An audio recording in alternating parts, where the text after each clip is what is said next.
8월 마지막 주일입니다.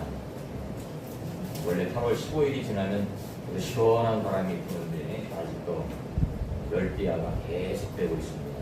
무더위 속에서 건강 잘 유의하시고 또 건강한 모습으로 교회 와서 예배드리니 너무 감사하고 오늘도 말씀을 통해서 하나님의 은혜를 여러분들 가운데 충만히 덧입는 귀한 시간 되시길 주님의 이름으로 축복합니다. 자, 오늘은 하나님의 사람 몇 번째예요? 5번째. 제일 처음에 누구를 했죠? 노아. 두 번째는 아브라함. 세 번째는 이삭. 네 번째는 야곱. 오늘은 누구예요? 요셉. 성경이 다 중요합니다. 성경은 66권이 다 중요한데 66권이 다 중요해요. 하지만 구약 성경에서 가장 중요한 성경책은 창세기입니다. 창세기를 우리가 어느 정도 이해를 해야 우리 신앙의 기본이 쌓여요. 창세기. 그 다음에 신약 성경에 4권이 중요한 성경이 있는데 그 중에 가장 첫 번째가 마태복음이에요. 마태복음 왜 중요하냐? 구약에 있는 성경의 말씀이 예언된 걸 성취된 걸 기록한 게 마태복음이에요. 그래서 마태복음이 굉장히 중요합니다. 그래서 마태복음에는 이런 단어가 굉장히 많이 나온다고 했어요. 선지자들로 하신 말씀을 이루려 하심이라. 이 말씀을 굉장히 많이 기록하고 있어요. 그래서 마태복음이 굉장히 중요한 성경입니다. 예언의 성취예요. 그 다음에 중요한 성경이 있다면 요한복음이에요. 요한복음은 왜 중요하냐면 마태복음, 마가복음, 누가복음의 영적인 해석을 한 게 바로 요한복음이기 때문에 굉장히 요한복음이 중요합니다. 창세기가 중요하고요, 마태복음이 중요하고요, 요한복음이 중요합니다. 그 다음에 중요한 성경이 있다면 사도행전이에요. 왜 사도행전이 중요하냐? 사도행전이 곧 우리의 삶이에요. 사도행전이 뭐 하는 건데요? 복음 전하는 거예요. 바울이 예수 믿고 돌아다니면서 복음 전하는 거예요. 저와 여러분들이 해야 될 일이 바로 이겁니다. 사도행전이에요. 그 다음에 중요한 성경 마지막으로 꼽으라고 한다면 요한계시록이에요. 요한계시록이 왜 중요해요? 주님이 다시 오신다는 거예요. 그때를 준비하라는 거예요. 깨어있으라는 거예요. 마지막 때에는요, 이단들이 미혹한다는 거예요. 그래서 우리가 늘 깨어서 주님이 오실 때를 준비하고 있으라 이거죠. 5번의 성경을 말씀드렸습니다. 창세기가 가장 중요하고 그 다음에 신약으로 가서 마태복음 중요하고 요한복음 중요하고 사도행전 중요하고 요한계시록 중요해요. 여러분들이 혹시 성경을 읽을 마음이나 계획이 있다면 이 성경을 중점적으로 읽으시라고 제가 구원의 말씀을 드렸고, 그 다음에 우리가 지금 창세기를 보고 있는데 창세기는 50장까지 있잖아요. 창세기는 50장까지 있습니다. 그런데 창세기를 두 부분으로 나누면 첫 번째 1장부터 11장까지가 4사건이에요. 4사건. 뭐예요? 창조입니다. 두 번째는 뭐예요? 타락이에요. 그 다음에 뭐예요? 노아의 심판이에요. 그 다음에 뭐예요? 네 번째가 11장에 나오는 바벨탑이에요. 이게 4사건이에요. 창조하셨는데 타락해서 하나님이 심판하시고 바벨탑을 통해서 언어가 흩어지게 되고 사람이 흩어지는 사건. 그 다음에 창세기 12장부터 50장까지가 4명의 사람이 나와요.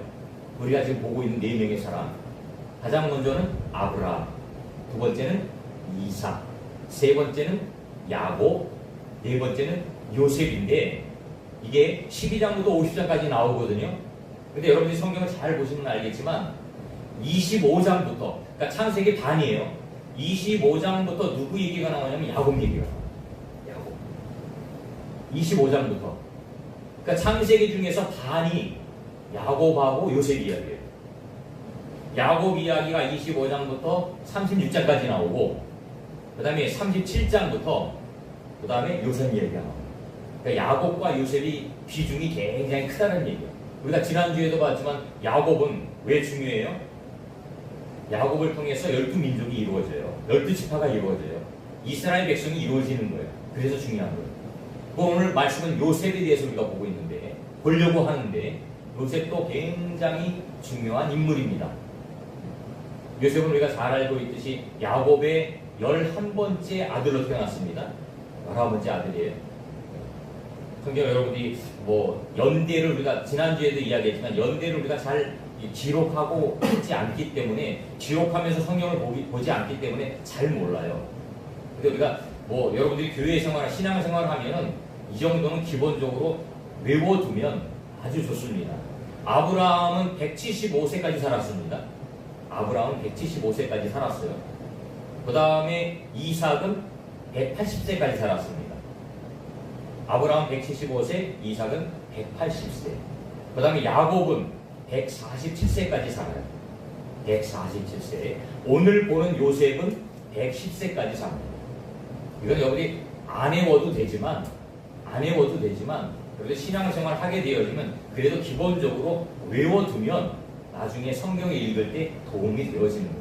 왜 이런 말씀을 드리냐면 우리가 성경을 읽으면서 지금 시대가 어느 시대구나, 나이가 어느 때구나, 이거를 가늠하면서 성경을 읽어야 되는데, 지난주에 야곱도 이야기했지만 야곱은 77세까지 결혼 안 했어요. 그냥 성경을 보면은 야곱이 4명의 부인을 얻었는데 젊었을 때 4명의 부인을 얻었겠구나, 이렇게만 단순하게 생각할 수 있거든요. 근데 야곱은 77세에 형이 죽이려고 하는 그 죽음으로부터 도망가요. 삼촌 라반의 집에. 그때가 77세예요. 77세에 도망가서 7년 동안 부인을 얻겠다고 열심히 일하잖아요. 삼촌하고 계약을 하잖아요. 너 7년 동안 열심히 일하면 내가 딸 줄게. 열심히 7년 동안 봉사를 해요. 그래서 84세에 비로소 장가를 가는 거예요. 근데 우리가 잘 알고 있듯이 자기는 그 삼촌 라반의 둘째 딸 라헬을 사랑했어요. 라헬이 예뻤던 것 같아요. 그래서 라헬을 사랑해서 계약을 했어요. 삼촌, 라헬을 나에게 주세요. 그리고 첫날 밤을 딱 치르고 났더니 옆에 있는 누워있는 사람이 보니까 누구예요? 라헬이 아니고 레아네. 큰딸이었어요. 큰딸. 그래서 삼촌한테 찾아가서 항의를 했잖아요. 삼촌, 이럴 수가 있습니까? 나는 둘째 딸 레아를 얻기로 하고 이렇게 7년 동안 열심히 일했는데 어떻게 삼촌 거짓말을 하고 큰딸을 레아를 첫날 밤은 나랑 잘 수 있게 했습니다. 그래서 삼촌이 하는 얘기가 우리 지방에서는 이게 전통이다. 큰딸이 먼저 시집가는 게 맞다. 만약에 네가 또 작은 딸을 얻기를 원한다면 7년 동안 또 일해라. 그래서 첫째 레아를 얻기 위해서는 7년 동안 일한 대가로 레아와 결혼하게 되어지고, 일주일이 지난 이후에 라헬을 부인으로 맞아요. 그때는 7년 동안 일해줄 걸로 이렇게 계약을 하고, 그러니까 이 야곱은 일주일 만에 2번 결혼하는 거예요. 그래서 그 와중에 자녀들을 막 낳게 되어져요. 그러니까 우리가 뭐 성경에서 그걸 정확하게 기록하고 있지 않지만 4명의 아내를 얻으면서 이 야곱은 아마 같은 나이 때도 있었을 것 같아요. 같은 나이 때. 하지만 어쨌든 이 요셉은 11번째 아들로 태어나게 되어집니다. 그러니까 요셉이 태어났을 때 이삭은 151세였어요. 그러니까 할아버지 이삭도 살아있었던 거예요. 그 다음에 우리가 잘 알고 있는 그 아버지 야곱은 91세에 요셉을 낳습니다. 91세에. 그러니까 91세 이전에 84세에 결혼해서 91세니까 그 이전에 10명의 형들을 낳은 거예요. 몇 명의 부인을 통해서요? 4명의 부인을 통해서. 그러니까 우리가 왜 이 말씀을 드리냐면 야곱의 이 요셉의 삶을 보면서 요셉이 어떤 삶을 살았겠구나라는 것을 우리가 추측하는 거예요. 결코 요셉은요 행복한 삶이 아니었습니다. 행복한 삶이 아니었어요. 파란만장한 삶을 살았어요. 자기 어머니는 언제 죽어요? 요셉의 동생이 누구예요? 베냐민이에요. 베냐민을 낳으면서 엄마는 죽어요. 베냐민을 낳으면서 엄마는 죽어요. 그러니까 요셉이 어렸을 때에 엄마를 잃어버려요. 그럼 누구 밑에서 자랐겠어요? 아버지의 다른 엄마들,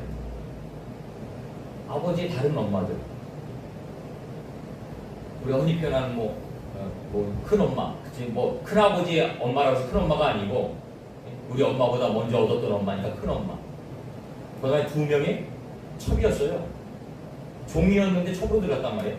2명의 또 첩. 그러니까 3명의 내 친엄마가 아닌 그 엄마들 속에서 자랐어요. 그럼 행복했겠어요?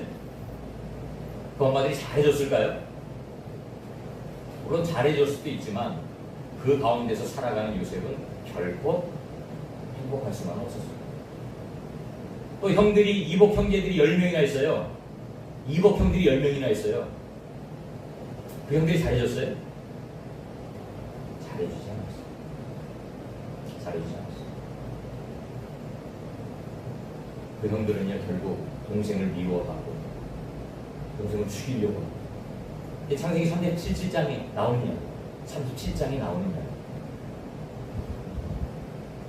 근데 그 아버지 야곱은요 요셉을 사랑할 수밖에 없었어요. 왜? 가장 사랑하는 부인의 자녀이기도 하고 그 엄마가 일찍 죽었으니까 엄마가 일찍 죽었으니까 얼마나 불쌍해요. 얼마나 가여워요. 그러니까 요셉을 특별히 사랑했던 것 같아요. 그 사랑하는 요셉을 위해서 채색옷을 만들어주고 사랑을 특별히 더 많이 주고 그러니까 형들이 시기가 나는 거예요. 마음속으로 시기가 나는 거예요. 그런데 37장에 우리가 보게 되면 요셉이 꿈을 꾸잖아요. 두 가지 꿈을 꿔요. 첫 번째는 벼 이삭을 묶었는데 그 벼 이삭들이 나는 가운데 서 있고 내 벼 이삭은 가운데 서 있고 나머지 형들의 벼 이삭들은 내 주위를 뺑 돌아 서 있는데 나에게 절하는 꿈을 꾸었어요. 그걸 형들에게 또 말했네. 그 형들이 마음이 어떻겠어요? 그래 네가 우리의 왕이 될 거냐?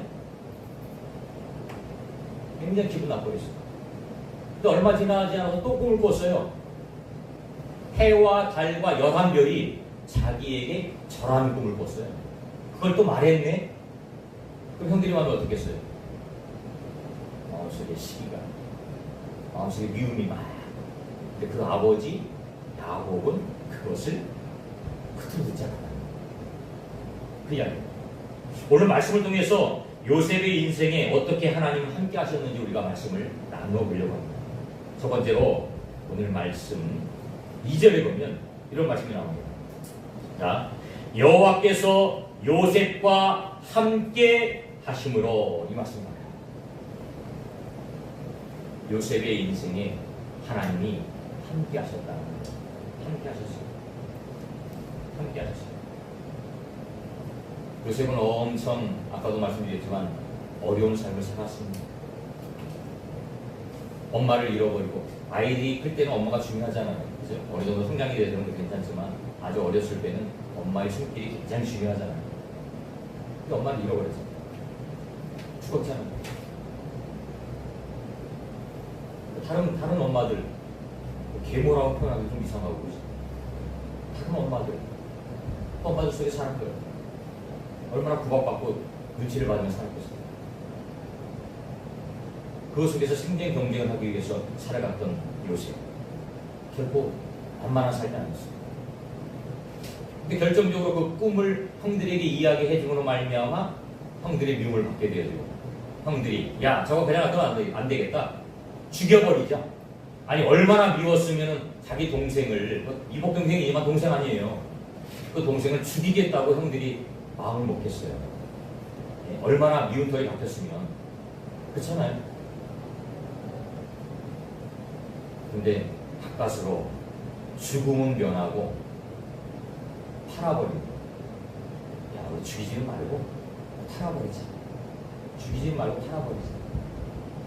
그래서 마침 지나가던 미디안 상인들에게 팔았는데 그 요셉은 애굽으로 팔려가게 돼요. 그래서 오늘 1절 말씀이 이거예요.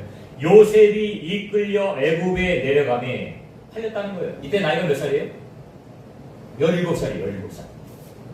17세. 왜? 30세장인 건 나와요. 그 나이가 나와요. 17살이랍니다. 17살.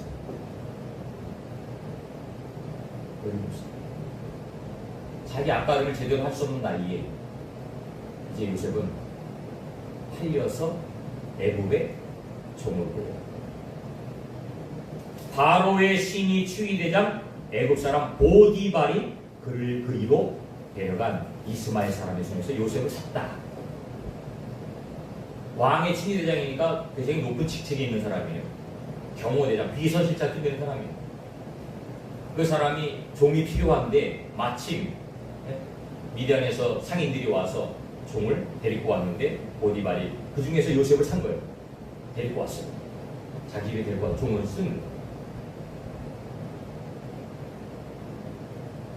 얼마나 지금 요셉의 처지가 처량하나요? 한참 집에서 부모님의 사랑을 받고 커야 될 그 요셉인데 이렇게 미움을 받고 죽임을 당할 뻔하고 팔려가는 신세가 되었다.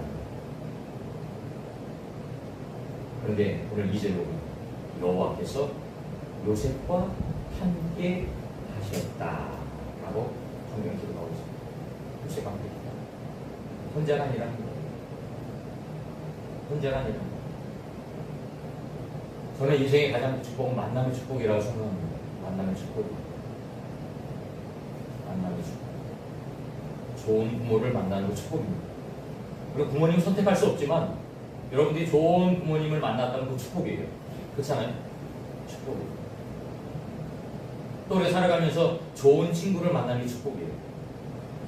좋은 친구 만나는 축복입니다. 좋은 친구 만나면 좋은 길로 갈 수 있고요. 나쁜 친구 만나면 나쁜 길로 가요. 틀림없는 사실. 나쁜 친구들 만났는데 내가 그 안에서 좋은 길로 갈 수 있는 확률은 거의 희박합니다. 물론 없다라고 말할 수는 없겠지만 희박해요.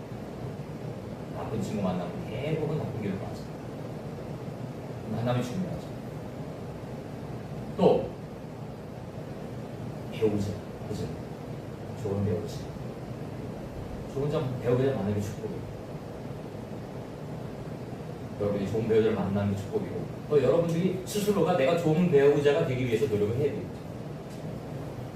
내가 그 상대방에게 좋은 사람이 되기 위해서 노력을 하는 거예요.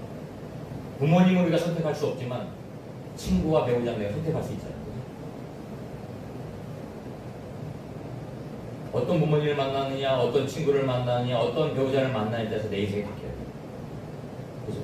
내 인생이. 하지만 이것보다도 더 중요한 만남이 있다면 하나님과 만납니다. 하나님과. 이 요셉은 하나님과 함께 하십니다. 하나님이 늘 동행했다는 거예요. 하나님 만남이 있었다는 거예요.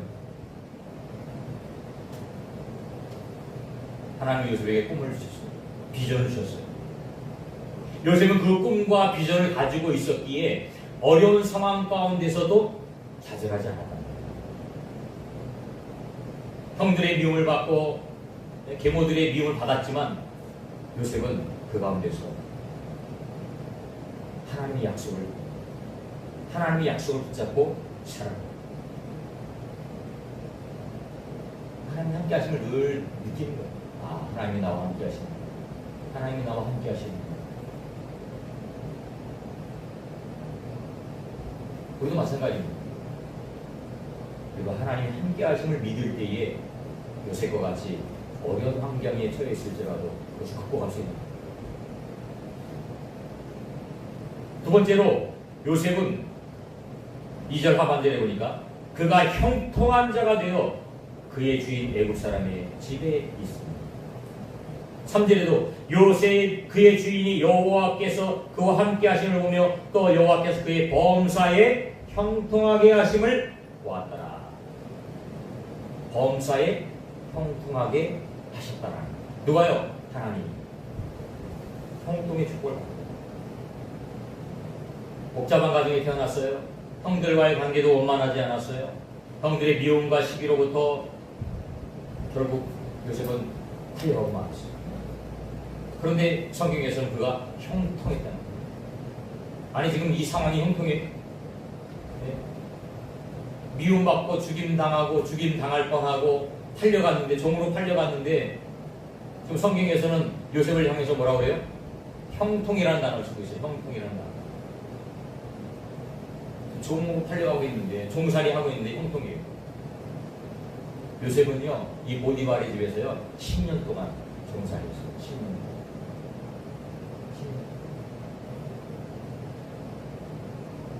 복잡한 가정에서 태어나고 불우한 1년씩을 보냈지만 결국 하나님은 그를 형통에 이루게 했습니다. 잠언 16절에 보니까 너의 행사를 여호와께 맡기라. 그리하면 내가 경영하는 것이 이루어지지 않을 것입니다. 우리의 삶을 주님께 맡기면 주님이 이루어가신다. 요셉은 자신의 삶을 주님께 맡겼다. 주님이 그의 삶을 이끌어가신다. 우리 인생의 주관자 누구예요? 하나님이에요. 근데 우리가 가장 착각하는 것 중에 하나가 뭐예요? 내가 주인이 됩니다. 여러분들 이걸 빨리 생각을 고치셔야 돼요. 우리 그리스도인은 가장 먼저 생각을 고쳐야 될 게 이거예요. 내가 주인이 아니에요. 하나님이 주인입니다. 내 차가 있어요. 내 차예요? 아니에요. 하나님 차예요. 명의는 내 명의가 될지 몰라도 하나님 차예요. 하나님 왜 차를 주신 거예요? 그 차를 통해서 주님이 일을 하는 거예요. 하나님 물질을 주셨어요. 그 물질 누구 거예요? 하나님 거예요. 왜 물질 주신 거예요? 하나님 일하는 거예요. 내 거라고 생각하고 내 마음대로 쓰는 거예요. 이게 문제예요. 내가 주인이 아니고 예수님이 주인이고 하나님이 주인이고. 요셉은 자신의 기득권을 내놓았어요. 내가 주인이 아니고 하나님이 주인임을 깨달았어요. 하나님이 주인임을 알게 됐어요. 하나님께 맡기는 거예요. 그러니까 하나님이 그 요셉의 길을 축복하시는 거예요. 형통케 하시는 거예요. 형통케 하시는 거예요. 내려놓는 거예요. 뿐만 아니고 10년 동안 거기서 종살이 하고요. 나중에 27살 정도 됐을 때에 그 보디발의 아내가 요셉을 유혹을 해요. 나랑 동침하자. 나랑 동침하자. 요셉은 그 부탁을 거절해요. 나는 그럴 수 없습니다. 왜? 나는 하나님의 자녀이기 때문에. 나는 하나님의 자녀이기 때문에 당신과 동침할 수 없습니다. 결국 이 일로 인해서 요셉은 누명을 쓰잖아요. 누명을 쓰고 어디 가요? 감옥에 들어가요. 감옥에 들어가요. 근데 하나님은요, 그 감옥에 들어간 요셉을 또 형통케 하시요. 형통케 하시요.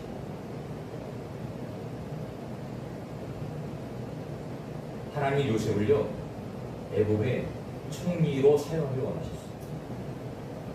그래서 보디발의 집에 보내서요, 애굽에 보내서요, 보디발의 집에서 가정 총무로 있으면서 경제를 배워요. 보디발의 집이 엄청 부자잖아요. 친위 대장이니까 얼마나 부자겠어요. 그 모든 걸 다 맡겼어요. 누구에게? 요셉에게요. 요셉에게 다 맡겼으니까 요셉은 그 집을 이끌어가는 그 모든 것들을 다 알고 있는 거예요. 어떨 때 어떻게 돈을 써야 되는지, 무슨 일에 돈을 써야 되는지 다 알고 있는 거예요. 경제에 들어간 걸 배워요. 경제만 배워도 돼요? 아니에요. 정치도 배워요. 이제는 정치를 배워야 돼요. 그럼 어떻게 해야 돼요? 정치인을 만나야죠. 근데 요셉의 처지는 정치인을 만날 수 있는 환경이 아니에요. 하나님이 요셉을요, 감옥에 집어넣은 거예요.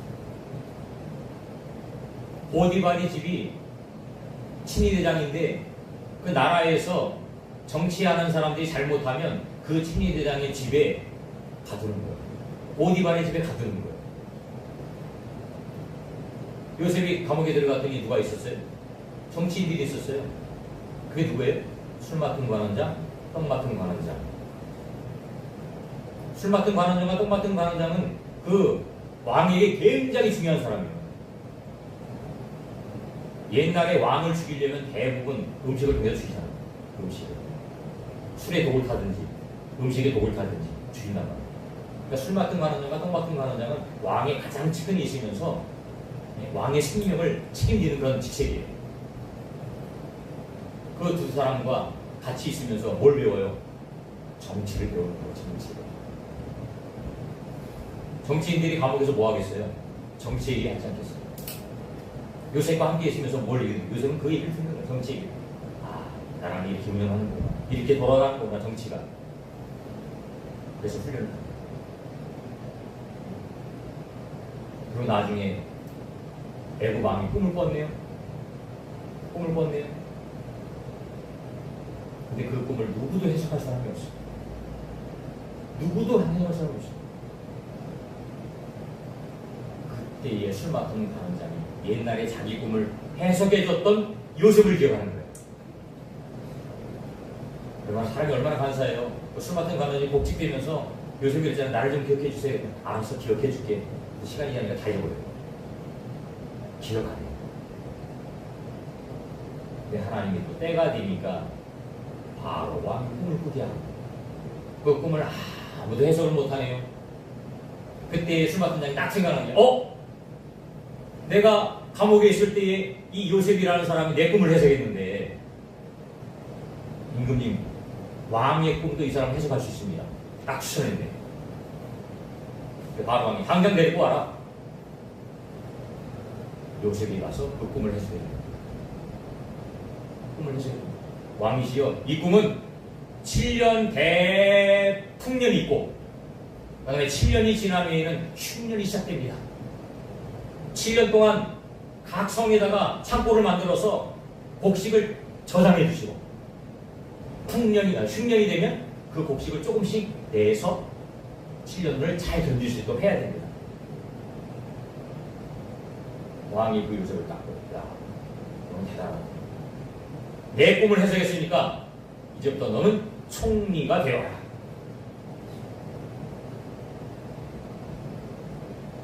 감옥 생활 10년, 종살이 10년, 감옥 생활 3년.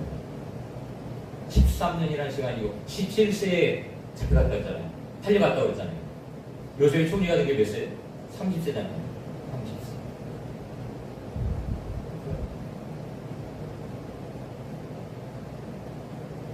하나님의 꿈과 하나님의 비전을 보는 그 요셉을 하나님이 행동케 하십니다.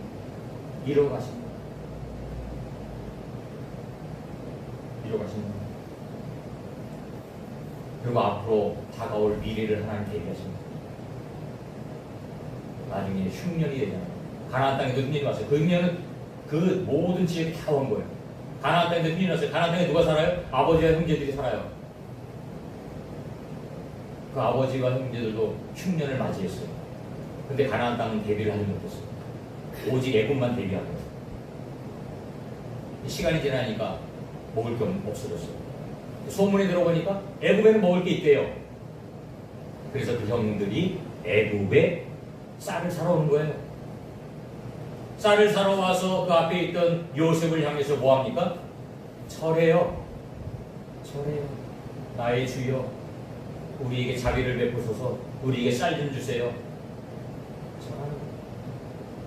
17살 때에 꾸었던 그 꿈이 20년이 지나서 이루어져요. 요셉이 37살 때에 형들을 만나요. 37살 때에 30세에 총리가 되잖아요. 7년이 풍년이 되잖아요. 37살에 39살을 만나는 거예요. 그게 따지면 39살. 흉년이 든 지 2년 만에 오니까 1년은 잘 버티다가 2년 만에 오니까 39살 만에. 그러면 22년 만에 만나는 거예요. 22년 만에. 형들을 만나요. 처음에 요셉이 자기 친구를 감췄지만 나중에 다 드러내잖아요. 그리고 나중에 아버지가 죽어서 장사 치고 나서 형들이 되게 떨었어. 별대로 떨었어. 야, 요셉이 우리를 죽이면 어떡하지? 이제 아버지 죽었으니까 요셉이 우리를 죽이면 어떡하지? 그때 요셉이 한 멋있는 말이 있어요. 당신들이 나를 판 것이 아니고 하나님이 나를 미리 애굽에 보내신 것입니다. 당신들은 걱정하지 마세요. 형들은 요셉이 죽을까봐 달달달 떨고 있었는데 하나님이 하셨습니다 라고 이야기합니다. 멋있지 않나요? 그런 요셉이기 때문에 세 번째로는 4절 말씀 보니까 요셉이 그의 주인에게 은혜를 입어 섬김에 그가 요셉을 가정 총무로 삼고 자기의 소유를 다 그의 손에 위탁하였다. 주인에게 신임을 받았다. 이게 그리스도의 모습입니다. 보디발은 누구예요? 이방인이에요. 보디발은 하나님 믿는 사람이 아니에요. 근데 하나님 믿지 않는 사람에게 신임을 인정을 받는 거예요. 인정을 받는 거예요. 17살에 노예로 끌려왔으면 신세한탄이나 하고 자포자기하고 그래야 되잖아요. 요셉은 그렇게 하지 않았어요. 자기 맡겨진 일에 최선을 다합니다. 우리 그리스도인이 꼭 생각해야 될 게 있습니다. 고난이 기회이고 고난이 기회입니다. 고난을 통해서 그 기회를 잡고 그 고난을 잘 이기면 하나님은 축복의 문을 여십니다. 그리고 고난 받을 때가 나를 바꾸게, 나를 갱신하게. 요셉이 자기 잘난 체하고 형들에게 자랑하고 막 그랬잖아요. 근데 이런 어려움을 겪으면서 요즘 뭘 한 거예요? 나를 바꾸는 거예요. 야, 내가 잘난 체하면 안 되는구나. 내가 겸손해야 되는구나. 이런 걸 생각합니다. 그 10년 동안 있으면서 자기 자신을 내려놓는 거예요. 모세도 광야에서 40년 동안 내려놓으며 작업을 했고, 마찬가지입니다. 내려놓으며 작업을 해요. 요새는 자기 맡긴 일을 최선을 다하면서 숨기니까 하나님이 그를 높여줍니다.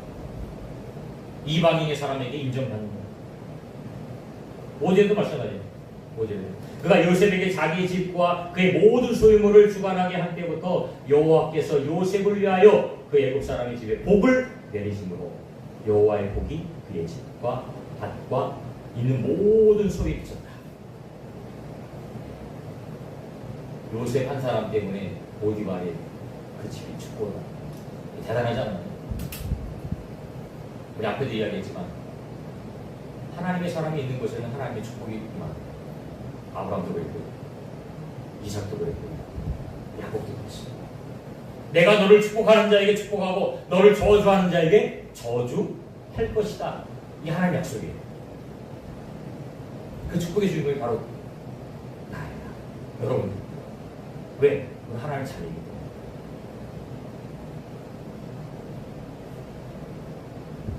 그러니까 우리가 어려움 당할 때 한탄하고 원망하고 불평하면 민수기 13장 14장에 나오는 그 사건, 그게 뭔데요? 가데스 바네에서 12명이 정답을 보냈는데 10명은 원망하고 불평하고 오직 2명만 요수아와 갈렙만 하나님께 긍정으로 나갔다. 원망하고 불평한 자들은 다 광야에 죽어요. 하나님의 약속을 붙잡은 사람들만 가나안 땅에 들어갑니다. 약속의 땅에 들어갑니다. 결국 이 모든 시련을 통과한 요셉은 애굽에 뭐가 돼요? 총리가 돼요. 하나님의 영광 드러내요. 하나님의 영광 드러내요. 우리 하나님 앞에 인정을 받아야 되지만 사람들에게도 인정을 받아야 됩니다. 특히 불신자들에게 인정을 받아야 돼요. 여러분 삶이 모든 사람들에게 선한 영향력을 끼칠 수 있는 삶이 됩니다. 너희는 세상에 빛과 소금이 되라고 그랬잖아요. 빛과 소금이 돼요. 빛이 되고 소금이 돼요. 근데 헌신 없이는 안 된다니까요. 내가 헌신에 빛이 되고 헌신에 소금이 되는 거예요. 한 주간도 살아가면서 우리 삶을 잘 정비하고 내가 그리스도인의 삶을 살고 있는지를 다시 한번 다짐하고 요셉처럼 하나님의 영광을 위해서 살아갈 수 있는 여러분들이 다 되시기를 주님의 이름으로 축원합니다. 아멘.